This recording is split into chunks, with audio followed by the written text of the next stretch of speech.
Water. It makes up 75% of our bodies. Take water away, and humanity would perish within a week. Water is the most vital substance to a human body, yet it is because of us humans that nearly 50% of all stream miles, lakes, bays, and estuaries are unsuitable for use due to pollution. In the US, we have learned to take water for granted. Faucets, bottled water, and flush toilets all reinforce the same idea. Water is an unlimited resource.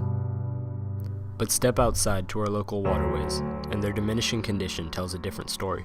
Water pollution kills marine life, destroys ecosystems, and disrupts an already fragile food chain. And animals are not the only ones that suffer the negative effects of water pollution. Without clean water and clean air, we cannot live.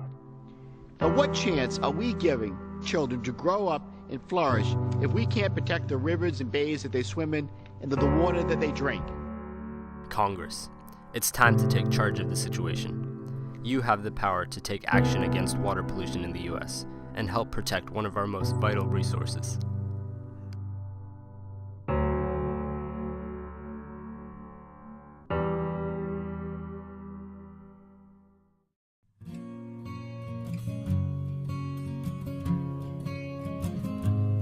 One of the most polluted rivers in the state of Maryland is the Anacostia. The Anacostia was once full of life and ecological diversity, a symbol of prosperity in the DC area. It is now known as the Forgotten River. The entirety of its 8 miles is polluted beyond recognition by sediment, pathogens, and wastewater. Between 75 and 90% of this pollution is combined sewage overflows, or CSOs. Washington, D.C. and the surrounding area uses a sewer system that carries both sewage and stormwater in the same set of pipes. About twice a week, the sewer system overflows into local rivers, the hardest hit being the Anacostia. Between the 17 entry points to the river, 2 to 3 billion gallons of sewage and stormwater pollute the Anacostia every year. DC Water has started a long-term project to reduce these CSOs, the Clean Rivers Project. The Clean Rivers Project sets out a schedule for the construction of massive tunnels that will capture and store CSOs. We took a tour of the DC Water waste treatment plant, Blue Plains, to learn more. So this tunnel itself is designed as a storage tunnel and a conveyance tunnel. And what that means is that when the CSO overflows the combined sewer system, instead of going into the Anacostia or Potomac rivers, specifically the Anacostia for this tunnel, it will overflow into this tunnel through deep shafts along the alignment, filling up the tunnel and transferring all of that overflow water down here to Blue Plains, where then it can be slowly pumped back out. So it captures, it stores, and it conveys it to the plant for treatment. One of the biggest sources of pollution is combined sewer overflows. So at the end of this project, that'll be essentially eliminated. So it'll make a huge difference. Instead of overflowing 70 or 80 times a year, which is more than once a week, it'll overflow twice per year, will make a huge difference to the river.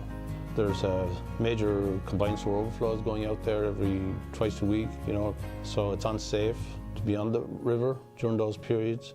There's high levels of bacteria, people get sick, so the Clean Water, the Clean Rivers Project will fix that, 98%. It reduces the overflows to the Anacostia by 98%.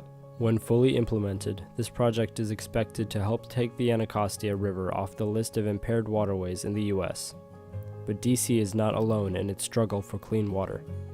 When it rains, raw sewage, industrial effluent, and stormwater come pouring into the harbor. We need to stop that.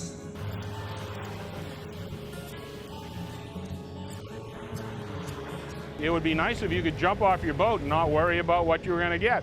One of the lingering problems we still have to address is sewage pollution. 772 of America's cities were built with combined sewage systems. Overflow. Combined sewer overflows. Overflow. Combined sewer overflow. The Clean Rivers Project and other initiatives like it will help benefit our waterways tremendously, but it all comes at a price. One of the obstacles is obviously funding, like we mentioned. It's a heavy burden. The biggest thing the government could do would be to help fund it and take some of the burden off ratepayers. Behind every river, there is a wastewater treatment agency trying to scrape together funds in their quest for clean water. Congress, in 2014, you must provide federal funding to wastewater treatment agencies across the country. The lifeblood of our nation is tainted with the negligence of generations, and it must stop here.